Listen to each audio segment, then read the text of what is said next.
Bloomberg Audio Studios. Podcasts, radio, news.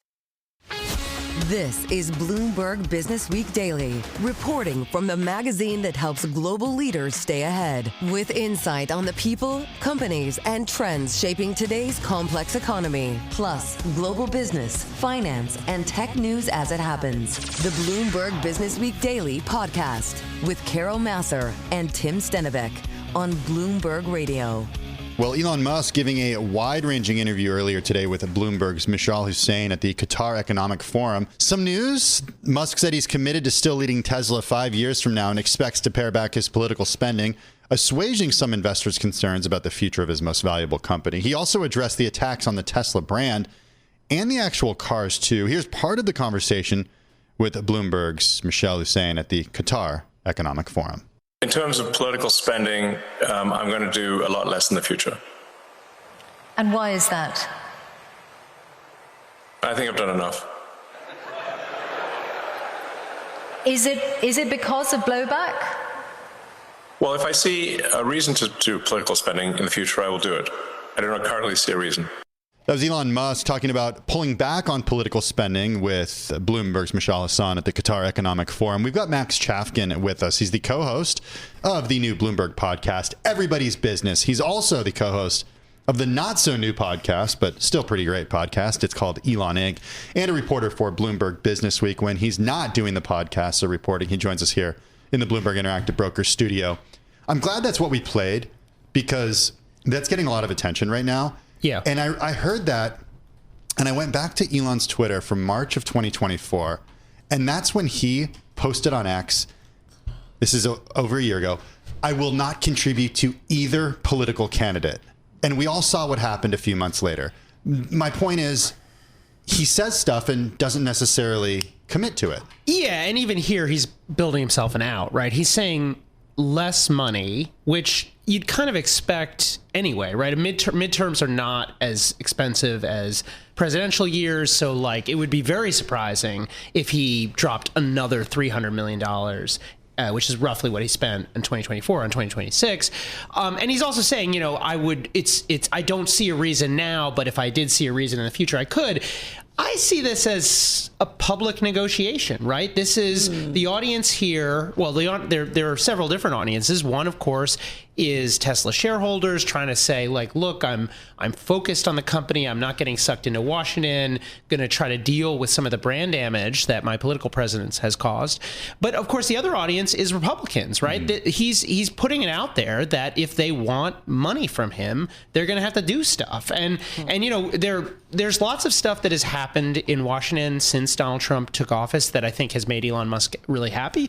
But Elon Musk has a very long list, and not all those things have happened. There are lots of opportunities for him to get contracts. The Golden Dome, as you were discussing, like that's a potential revenue source for SpaceX. There are lots of areas that Elon Musk stands to benefit. You also have this in the bill right now, like they're planning on cutting these EV subsidies. Now we will see where that ends up, but if those EV subsidies are cut completely, that could really hurt Tesla. So I think it's to his advantage to say, hey, I'm not a gimme for 2026. You have to win my support.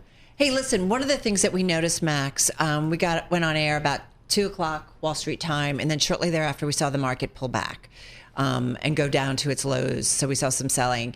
We were talking with our Eric Weiner here, who covers the equity market. He said a lot of that was with Tesla doing an interview with CNBC and talked about robotaxis and saying that they will be 1,000 robotaxis in Austin within a few months. And part of his was saying the cost of that, there's still a lot to be worked out in terms of liabilities. So I'm just curious, some of the comments that we got from our interview, as well as just Elon talking a lot today. So the robotaxi thing, I think part of the one of the challenges for Tesla is there's so much sort of assumed in the stock. The Tesla bulls basically believe that almost overnight they're going to be able to turn this thing into a massive, massive business.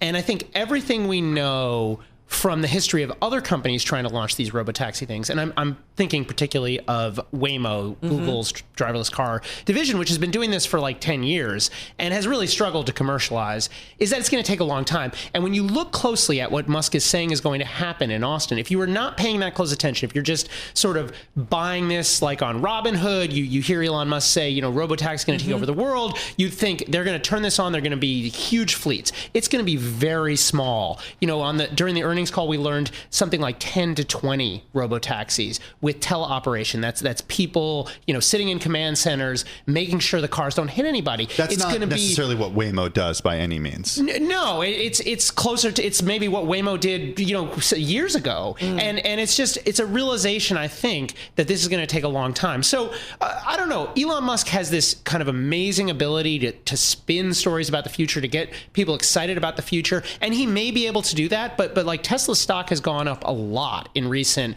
weeks. Now some of that has to do with, tariff expectations and so on.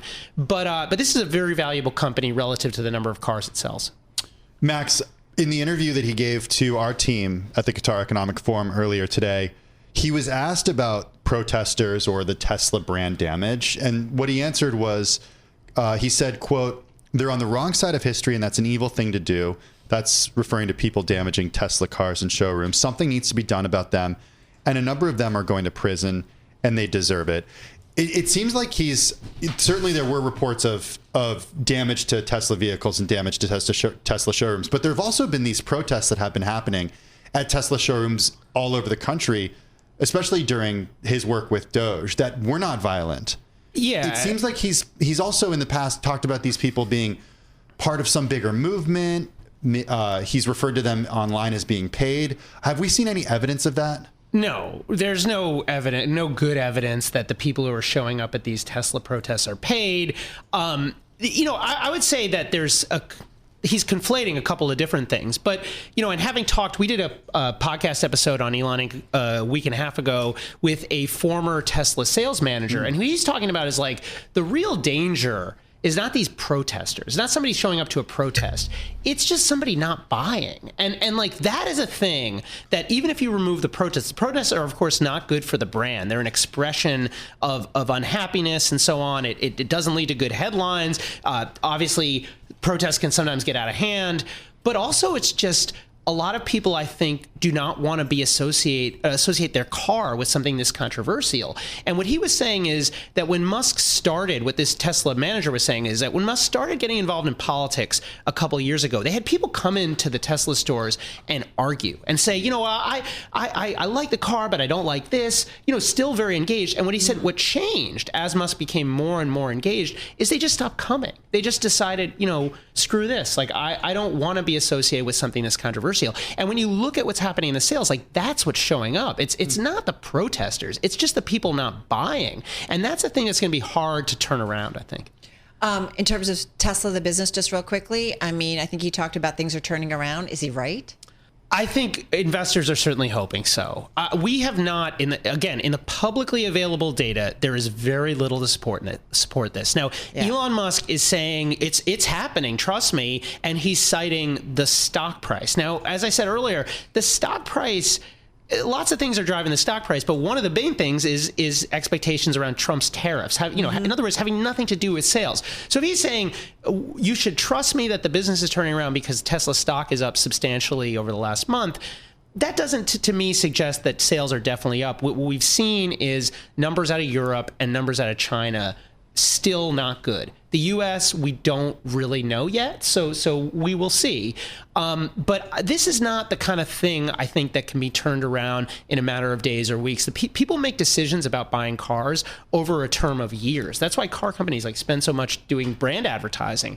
And so this is going to have created damage with at least some subset of consumer that may be hard to undo. Now, Musk did say during the interview this morning, in Qatar that some people are buying Teslas because of who he is. And there was a very memorable quote. He said maybe they're buying it. The people who are putting the stickers on the cars saying, I bought this before he was crazy. Maybe some people are buying it because he was crazy or whatever. So obviously making light of those stickers. Now, I don't think we've really seen that show up in the data yet. Cybertruck sales have not been great. Yeah. Although, again, this stuff can take time. Maybe it will start to show up. We'll see. Always fun to listen from what Elon has to say, but always fun to also get some analysis from Max Chafkin on all of it. Max, of course, co-host of Everybody's Business, senior reporter for Bloomberg News, author of The Contrarian, Peter Thiel, and Silicon Valley's Pursuit of Power, and of course, one of the hosts of the Elon Inc. podcast. Check it all out at Bloomberg.com or also on the Bloomberg terminal. Max, thanks. You're listening to the Bloomberg Businessweek Daily Podcast. Catch us live weekday afternoons from 2 to 5 Eastern. Listen on Apple CarPlay and Android Auto with the Bloomberg Business app. Or watch us live on YouTube. I want to talk about batteries because last night CATL if I had jumped. a nickel for every time you said you want to talk about batteries, I'd be a rich woman. You would be. Because you like batteries. Batteries are in everything, and they're super important, especially when we think of the electrification of vehicles. Super important. So what do you want to tell me? Well, last night, CATL jumped in its Hong Kong trading debut. Last night, our time, I should say. Correct. Today, Hong Kong time. Hong Kong time. Regular this after the Chinese battery giant wrapped up the world's biggest listing this year, raised $4.6 billion. This despite being blacklisted by the Pentagon and grinding through geopolitical storms. CATL is the largest maker of EV batteries. It supplies batteries to Tesla, VW, Ford, Mercedes-Benz, and more. Our next guest, though, is working on a different type of battery. Siyu Wang is founder and CEO of Factorial Energy. This is a company that's working on solid-state batteries. She joins us from Massachusetts. Siyu, good to have you on the program today. I started out by doing some research when it came to different types of batteries, and I was just thinking to myself, no, I'm just going to have you answer the question for us. If we think about the batteries that are prominently featured in EVs right now, how are these different than the solid-state batteries that you are developing at Factorial? A solid-state battery is like a traditional battery, but instead of using a liquid inside, it uses solid-state or a quasi-solid-state material. And this makes the battery safer, longer lasting, and more powerful because it can store more energy and it's less likely to leak or catch on fire. It's also more efficient and safer for everything from your cell phones to electric cars. Plus, our unique dry coating process makes manufacturing cleaner and more cost effective. So why is it so difficult to make an EV battery a solid-state battery? Well, there are different part of the challenges coming to play. The biggest challenge is scale up. I mean, that has been that's valid for a lot of battery companies, from the first minimal viable product to the manufacturable with a really good quality and cost-effective product.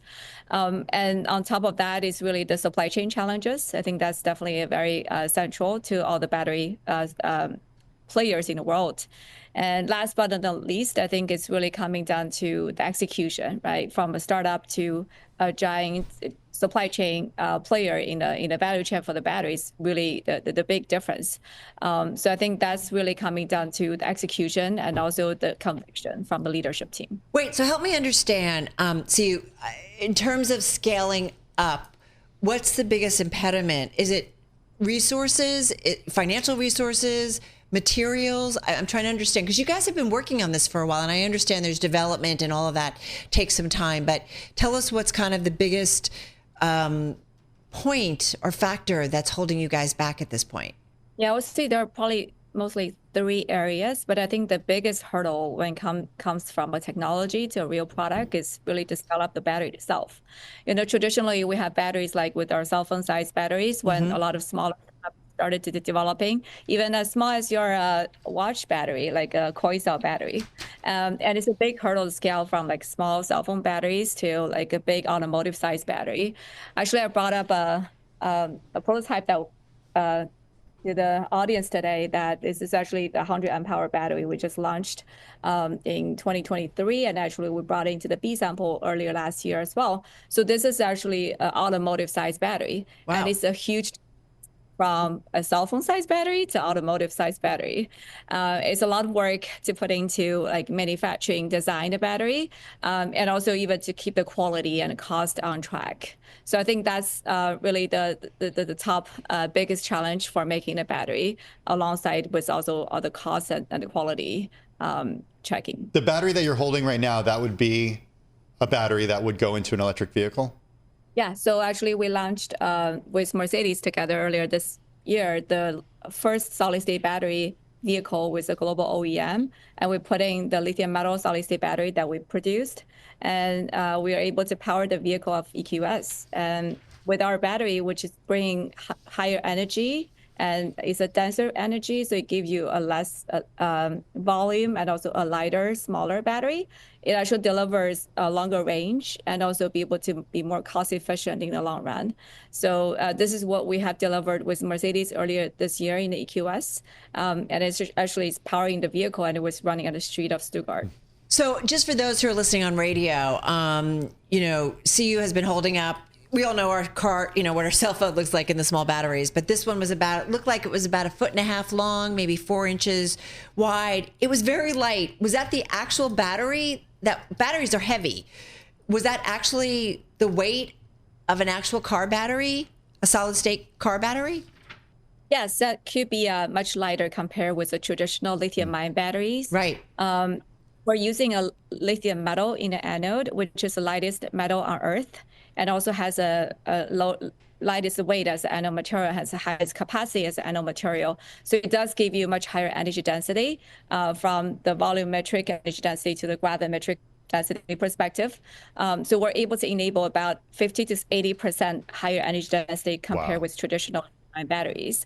And this means with the same size of battery, you can potentially give you like 20, 30, or even 50, 80% longer range, depends on the integration efficiency. Right. And have the same energy battery, you potentially can have like 20 to 30% lighter weight and potentially lower weight and lower volume, as well as a less expensive vehicle compared to what you have today. So kind of win-win here, right? Lighter weight can go further. Hey, one thing, and this is actually coming from the New York Times, which has also written about what you guys are up to. It says that these types of battery cells that are more prone to grow spiky irregularities that cause short circuits. Vast riches await any company that can overcome this problem and develop a battery that is durable, safe, and reasonably easy to manufacture. But these spiky irregularities that cause short circuits, is that still an issue, a problem that needs to be overcome? It is a fundamental physics issue when it comes to battery. When it's cycling and it's performing, it does tend to grow these little dendrites over the lifetime of the battery. So the difference between a solid state versus a liquid battery is that we're able to use a solid state material as well as electrolyte to suppress the dendrite growth. So that's little spiky lithium metal or the various materials will be able to be suppressed when it's being grown within the battery system. So it's much lower risk of this short, and also even when it happens, it's much less hazard compared to the liquid battery, because the liquid system is much more volatile when there's a thermal event. What about when it comes to charging and the ease and quickness of charging? Range anxiety gives people, anxiety. What about charging? Yes, I know there has been a lot of buzz, like big buzz around the charging space. I would say for the solid state battery, the charging speed is very good. Right now for our first generation quasi solid state battery, we're able to deliver about 18-minute fast charging from like 10 to 90%. And we can do potentially 15 from like 20 to 80%. So that's very much in line with where the lithium-ion battery does. But one thing to remember is that we do deliver higher energy density, which means it's a longer driving range, even as the same size of battery pack. So with the same minutes of charging, even with the same state of charge, you'll be able to deliver longer range per charge. So it's less about like how many minutes you can fill up the battery, it's about how many miles you can drive per charge. So will you guys manufacture these batteries? What percentage are without fault? In other words, they work? Yeah, that's a really good question. Like people in the industry usually call it yield, which is a very important characteristic to evaluate how much scrap and how much faulty batteries is coming out of the line. So typically for a gigafactory, which is a huge battery factories, you spend like $2-3 billion into this, and that's a state of art is about 95% or higher compared with traditional like smaller size of the manufacturing presence. And with the pilot line, which is usually about 200, 300 megawatt hour line, and if you can get to 70 to 80% yield, is already state of art in the industry. So our line, which is a prototyping line right now, is already over 85% yield from our current production line. What about when it comes to competition? As Carol and I mentioned, there are a lot of companies working on this technology. How do you differentiate yourself from what is out there, what's being worked on by competitors right now, including CATL? Yeah, that's a great point. I mean, it's a great thing that solid state has been perceived as the next generation to-go product for batteries. I mean, that's unprecedented. And the industry, even among all the top 10 players in the automotive industry, have all seen that this is coming up and it's going to be the immediate next step from the lithium-ion battery. And the challenge for that is like there's a lot of competition around this, including CATL, as you said. Yeah. So our biggest advantage for our battery, first of all, compared with other solid-state players, is that we have been leading the industry with the first. So we were the first one that scaled it up to from a small cell to 100 amp hour solid-state battery. Yeah. And we were the first one past the UN test, which is a very important standard test for shipment with the lithium metal battery. And we were the first one deliver the B sample to a global automotive OEM, which is Mercedes. And we were also the first one announced the demo fleet, and with the Stellantis, that's the first fleet being announced by any solid state player. Got it. Hey, listen, can I just? We're running out of time. 15 seconds. What does this thing cost? Is it more expensive than other batteries? And just really quickly, 10 seconds. It is very cost competitive at the cell level. And then we're believing that it's actually lower cost for the vehicle because it's lighter and safer. Interesting stuff. Hey, stay in touch and let us know how things are going. Siyu Huang, she's founder and CEO of Factorial Energy, a company that's working on those solid state batteries. She's joining us from Massachusetts on this Tuesday. This is the Bloomberg Businessweek Daily podcast. Listen live each weekday starting at 2 p.m. Eastern on Apple CarPlay and Android Auto with the Bloomberg Business app. You can also listen live on Amazon Alexa from our flagship New York station. Just say, Alexa, play Bloomberg 1130. Risk-off trade. We also heard from the president right when the markets closed. The big news is about the Golden Dome. The president says that it will be operational in 3 years. He vowed that a Golden Dome missile defense shield would be fully operational by the end of his term. He said it would be able to protect the U.S. from threats including ballistic missiles, hypersonics, and advanced cruise missiles. Here's what he said, quote, "We will truly be completing the job President Reagan started 40 years ago." This is from the Oval Office, and it referenced Ronald Reagan's unfulfilled quest for a space-based missile defense system that was widely known in the 1980s as Star Wars. Gotta say, it was something I actually remember as a kid, that big announcement by Reagan. And it was, to be kind of this massive spending program, but to build kind of a Star Wars like defense system in the sky. That was during the Cold War. It was during the Cold War. Height of tension. I wouldn't say the height of tension, but during a time of very much tension. Tense. It was in the Cuban Missile Crisis, but it was pretty tense, right? All right. I know someone who knows about this better than we do. Bloomberg National Security Team Leader Nick Wadham sitting by in D.C. I don't know, Nick. We get so much out of the White House. I'm curious about this plan. What struck you in terms of the president's announcement, sitting there, of course, and talking about it with the defense secretary as well, Pete Hegseth? Well, the big thing is that the president has essentially set a timeline. I mean, he said this would be operational by the time he leaves office, so in about 3 years. But the technology at the heart of this system, the idea of space-based interceptors, is still totally unproven. So, the U.S. is capable of intercepting some ground-launched missiles does have some ability to knock down incoming threats. But the threats that he really listed and the idea that they have of developing this network of interceptors in space to be able to neutralize threats before they even threaten the United States is completely unproven and a massive gamble.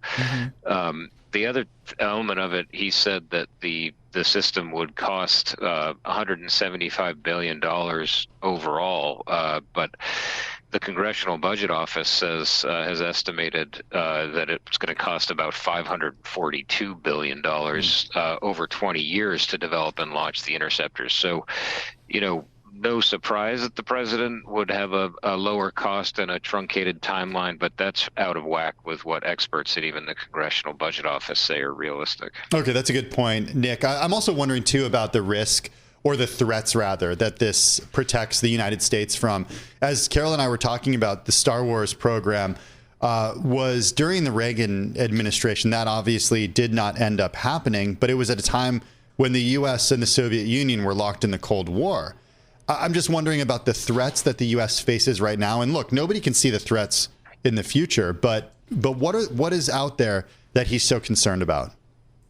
Well, I mean, certainly the threats of intercontinental ballistic missiles have not gone away. I mean, Russia retains its arsenal, and another concern is North Korea. But, there is a sort of wing of experts who argue that actually by creating this system, the administration might in some ways actually spur even greater threats, that it would essentially provoke an arms race, or a new arms race, like we haven't seen since the Cold War. But, then there's China as well. So there are plenty of countries that retain these capabilities. And the question is whether trying to put a system like this in place will only lead them to advance those capabilities or make it so that they can't be intercepted. So there are all sorts of sort of practical questions around this system, but also strategic ones as well, that you may actually be spurring innovation by your adversaries. Nick, why is he doing this? Why is he doing this now? Well, I think, this was the executive order he signed, on January 27th. So a couple days into his second administration. It's a big project. It's a splashy project. It's a little bit like sort of, declaring you're going to put a man on the moon. I mean, that's the sort of level of technological achievement that is going to be required here. And it's also something, I mean, he hasn't explicitly said this is why, but it's something that is going to be a huge boon to defense contractors, amid all the talks about cutting waste and efficiency in the government and looking to both increase the defense budget, but also cut back on wasteful programs. I mean, this is going to be a mega program with, unlimited spending. I mean, it's sort of extraordinary. Even as this has just started to only get off the ground, you're already seeing companies from all over the U.S. saying, hey, we have an idea, we have an idea, we have an idea. And it's like, it's just seen as this essentially, cash-a-palooza, where they could just get tons of funding to be able to work on these systems and try to pursue technology that, like I said, doesn't exist yet. All right. So 3 years from now, we'll see what happens. Nick, I am curious. You understand this stuff. What do you think is going to get done first? The dome or the retrofit on the plane that may come from Qatar? Well, I mean, it's a great question, because in some ways it shows you how truncated that timeline is. I mean, the conversation around the plane from Qatar, they're saying they're not even going to be able to get that plane retrofitted to be able to go into service before Trump leaves office in 2028. So, you have one plane, that's the timeline is already, they're saying it's going to be, it's unrealistic to have that done. And then you have a whole space-based interceptor system whose technology doesn't even exist, much less contracted, much less deployed. 3 years is an awfully short time frame for that.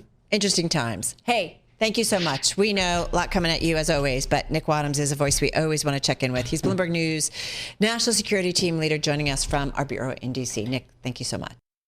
You're listening to the Bloomberg Businessweek Daily Podcast. Catch us live weekday afternoons from 2 to 5 Eastern. Listen on Apple CarPlay and Android Auto with the Bloomberg Business app. Or watch us live on YouTube. The market's exactly where I want to go right now. As Carol mentioned, near our session lows right now. The S&P 500 down about 0.9%. We've got with us Eric Weiner. He's Bloomberg News Senior Editor for Equities Americas. He joins us here in the Bloomberg Interactive Brokers studio. Eric, when I was preparing our interview with you earlier today, I was planning to talk about what happened yesterday because it was a little bit of a wild day. We all thought that equities would fall and that bond yields would surge, and that happened in the early part of the day. Then the dip buyers appeared to come in. We could talk about that in a few minutes, but first I want to talk about the reversal, not a reversal, but sort of the leg lower that we saw in the last hour. What do we attribute this to? Well, probably the best place to look would be Tesla's chart. If Musk has been out talking today, he's been talking more about his companies and on a rival network, we'll say. Yeah. He said something to the effect of the future. He reiterated that the future is in robotaxis. And whereas robotaxis were seen as a positive for the company, that's kind of flipped because of the amount of sunk cost that goes into developing it. And then a lot of people have started asking the question about regulating all of this and ensuring all of this. And there are many, many, many pieces that go to creating a robotaxi environment. And we don't know if Tesla is going to be the company that does it and where those costs go. And I mean, if you go to Washington, D.C., well, I won't say if you go to Washington, D.C. now, because I don't know if they're there yet, but I know they're on their way there. These are the Waymo cars. Carol had her mind blown last week, the week before. I'm going to close my eyes and like on the whole 25 minute ride. For months I've been saying, you got to try one of these things. I tried one in San Francisco in the fall. It was amazing. Loved it. At night, I'm like, would I feel comfortable? I was kind of blown away by it. And I loved, it was clean, it was easy. No music if I didn't want it. But you were in a Jaguar that was powered by Google's techtechnology. I was. Not in a Tesla. That's the point. That is true. If I was in a Jaguar, I'd be happy. But they are nice cars. The flip side of that, we can all see the base case for it. You know, you're out late, you don't want to drive home, and your car just takes you there. Yeah. Or, you know, the city is, you know, has plenty of cabs and you don't have to worry about anything. They come right over. The question is, our whole system is built on liability, right? So the whole idea of insuring something is being able to point the finger at who's to blame. Right. So if you're in the back seat, having had, you know, a couple too many drinks, and are just doing what you're supposed to do with what you bought the car for, and then it T-bones somebody else, who pays for that accident? Who's responsible? It's such a basic question that I've never actually considered. Well, and this is where somebody who's going to bet on that goes, because if that infrastructure is in place, then of course, you know, Waymo and all of these things become national. The idea of us having self-driving cars becomes completely, you know, reliable. But without that, we're still in a you got to drive your own car world, or you need to figure out who is going to be responsible. Did the company take that? How do we do the insurance for that? We have to re-regulate a whole bunch of things before that can become a national reality. And if you're one of the most important stocks in the market and you're putting a bunch of money behind this and there isn't that background there, the risk of that turning into a sunken cost is very real. Yeah, it's kind of fascinating. It's funny because we do these gainers and winners and losers, and Tesla was a gainer for me because it was up, you know, more than 3% earlier in the session, and now I'm like, okay, I got to kind of yank this one because it's just pretty much sticking around unchanged, or it's even got into the red a little bit. But it's a really good point. I do think about it. It was interesting when I was in the Waymo, and there was at a point where a biker, you know, kind of scooted alongside and then turned. We prefer the term cyclist. Unless you're talking about a guy on a motorcycle, that would be a biker. It was a cyclist, and I was watching how the car like navigated, and I was even watching how the car... It was impressive, wasn't it? It was pretty impressive, and I was like, whoa, okay. Saw it, like, stayed around, you know, around. Also saw it, though, like, with yellow lights, like, kind of went through some yellow lights, and I was like, like, how did I feel about that? But it was, the ride was smooth. But you're right, there's so many questions, right? And if there's a lot more on the road, does that make the road more safer, or does it create more variables? I don't know. Theoretically, when you talk to people who are involved in mass producing cars, that actually is safer because they're all going to travel at the same speed and they're going to keep the same gaps and everything like that. Kind of track together. But technology is not perfect. It is not infallible. So when, and it's not if, it's when a circuit goes a little haywire, right, who catches the blame for that? And our society is very, very clear on blame. And so when you don't have that, you have something that's doing 60 miles an hour and can kill someone, it becomes a much dicier proposition. Like, isn't it product liability? Yeah. It is. It absolutely it has is. To be. And personal. And look, if you hurt somebody, good luck. And look, we've seen this happen over the last couple of years as different companies have experimented. I mean, there's a company that doesn't even operate the way it used to operate because of issues that happened when it was testing these vehicles in San Francisco. And even on Reddit, the Waymo Reddit threads have examples of when the car hasn't not necessarily crashed or anything, but when something has gone wrong, like there's examples of it just going around and around a roundabout, for example. Yeah. We've all glitched. Well, it was interesting, even the pickup, was that kind of for work, a resort, and it was like, the guys even there said, like, the car may just kind of park somewhere. Because we had to go find it. Because it's not like a human. This is what I talked to somebody who works in AI. Yeah. And I was saying, I would love for this to come to New York. And he was like, the challenge with this happening in New York is there aren't very many legal, safe places for them to pull over and pick people up. And if it's the truth, I mean, if you think about the way we pick up cabs and Ubers and Lyfts here, we're walking into the middle of the street and they're stopping. It's all about individual. I mean, and you catch somebody's eye, but it's nuts. Well, no, it's absolutely insane. Yeah. No, that's what I mean. Like, it's all about us interacting with the person who picks us up.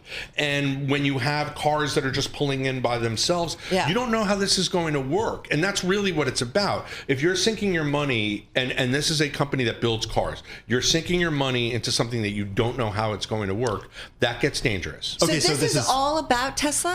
Well, I think the last hour has been about Tesla. That's interesting because there's a chart. It's the one in the S&P that really it's almost 2% of the S&P 500 in terms of weighting. It's about a little bit more than it's almost 3.2% of the Nasdaq 100, and about 3.5% of the Nasdaq. If you look at move on our system, you can see that like basically the whole Mag 7 is in the red. Google got hammered earlier as well. So it's like sort of a tech risk off, but like the big turn was in Tesla, where it had gone down when Musk was talking to us. It went flying down, and then it came back up, and now it just dropped like a stone. Yeah, good point. I mean, look, 6 out of the 7 Mag 7 are in the red. Tesla shares were up earlier in the session. They're still up about 0.5 percentage point, but a far cry from. But they were like up 3. Yeah, and that's from where they were. Big move on the S&P. Hey, I want to go back in time a little bit and talk yesterday, which was actually the plan before we saw things move a little lower. What happened yesterday? Because we thought that because of this Moody's downgrade, we'd see this certain tone with the trade that didn't end up coming to fruition. So, the bond market is hard to figure because that actually should have happened. And it did. I mean, yields, jumped and stocks sort of responded. What we saw in the market was the highest retail buying that we've seen in, I think it was over a decade. It's some absurdly strong amount of retail buying up until 12:30. So basically, as that market sold off, retail stepped in and bought every inch of it. So whereas we were positioning like you, we were thinking like you, it's a down day and it's probably going to stay down. Instead, it turned into this, V-shaped recovery where all of a sudden it sort of gets this lift, and by the end of the day we're in the green. But there is so little conviction in this market right now that everything's on a hair trigger. So Musk saying something about robo-taxis and suddenly everybody sells it off. There's just this sort of waiting for the other shoe to drop feel to everything, and then you have retail buying the dip, and the question is how much longer they can when the S&P is approaching 6,000. When you're at 59, and that's wild. And so you've come all the way back. How much more strength does retail have to keep this going? Because the institutional guys are on the sidelines and they cannot buy in at these levels, so they have to sit. Why can't they buy in? Well, because if you're timing this and you're questioning whether it's going to go higher, your risk is enormous buying in right now. You're much better off waiting for, say, yesterday's 1% drop. Buy that. You know, you wait for some sort of announcement that is going to temporarily take the market down 2%. You buy there. But if you were looking at things a month ago and you were like, if we get up to 6,000, this is amazing, and then we do it, well, now you buy in, and you're buying in at a level where it's really dicey whether you're going to go higher, and there's a strong chance you're going to go lower. So the entry point is not attractive to somebody who's actually building a portfolio. If you're just trading in and out during the day, doesn't really matter. And then it's what you see, and you're reacting to the way the charts look. But if you're actually putting positions on in your portfolio, right now, stocks are pretty fully valued. Right. It's like, okay, what's the next catalyst you can really trade on definitively? And I keep thinking about, okay, 90 days out in terms of the tariffs, like that's ticking. We got to wait for that. I mean, there's a lot of issues that we have to wait for, right? Yes. Eric, to kind of understand, okay, so what's kind of the next backdrop for it's the longer term trend? It's the economic data, right? Yeah. So we're going to have a jobs report coming up. We're going to be having, PCE, CPI, all that sort of stuff coming. I don't know that anybody is expecting a June rate cut from the Fed Probably anymore. not, right? Yeah. I mean, I think we're down to September, if at all. But it's really, it really feels like people are waiting. When I say people, I mean Wall Street pros are kind of waiting for the confirmation to come that the economy is weaker than the market is playing. We've been hearing for weeks about this idea of empty shelves coming. That hasn't materialized. Nope. And the pause that we saw between the tension with the U.S. and China could perhaps be some sort of reprieve. But in the background, Eric, I can't help but think we're still in a trade war. Yeah, well, and so we go back to COVID, and it's like we remember what that was like, and everybody says, oh, we don't want to go back to that. But if you look at like the 70s or like periods where there was very slow growth and high inflation, it does mean that certain things, there are shocks in certain things, but overall, it's just the economy doesn't move. And that's what people are fearing. It's not so much, I mean, obviously, walking into Target and just seeing empty shelves, well, that's a huge problem. But just, you're paying 10% more on everything. Nothing is on sale.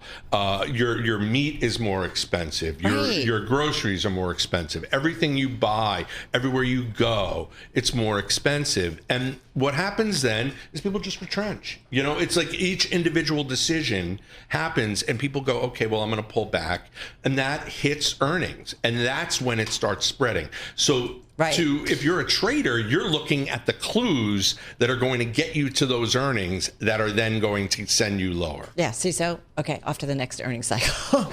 But I think about what Libby Cantrell of PIMCO said, too, the same thing. Like, tariffs, we're going to be in a higher tariff environment, and that's going to have an impact. Eric Weiner, thank you as always. Bloomberg News Senior Editor of Equities Americas. This is the Bloomberg Businessweek Daily podcast. Available on Apple, Spotify, and anywhere else you get your podcasts. Listen live weekday afternoons from 2 to 5 p.m. Eastern on Bloomberg.com, the iHeartRadio app, TuneIn, and the Bloomberg Business app. You can also watch us live every weekday on YouTube and always on the Bloomberg Terminal.